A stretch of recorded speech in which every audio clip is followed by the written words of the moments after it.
should parents be concerned, especially with the Pop Warner and the high school kids and whatnot? With concussions, absolutely.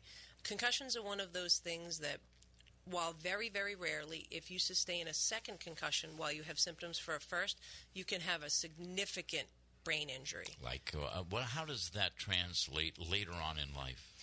Multiple concussions have been shown to have cognitive effects on people later in life. In other words, they may have some memory deficits. Concussions have also been shown multiple to possibly have some anxiety as a result, some depression as a result. They're still looking at exactly how often this occurs, but they do know that repetitively having concussions.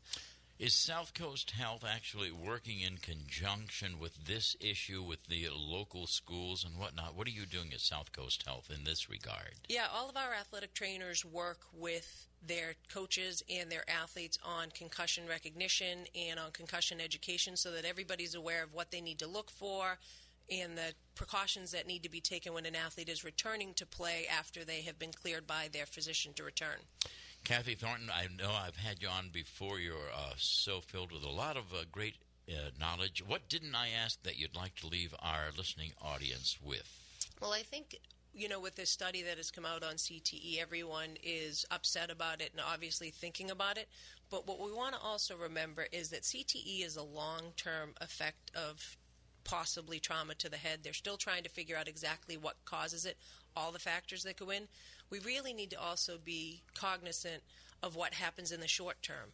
We need to pay attention to those athletes that have head injuries, that have concussions, or that come home and have dizziness or headaches or sleep issues after a blow to the head, because it's the short term that we also need to pay attention to. People pay attention to the CTE because it's big and scary, and they sometimes forget about paying attention to the small things. Right. Do you have a website that maybe folks can resource to find any symptoms or how to, apply some good advice for those symptoms? Honestly, the best website is the CDC.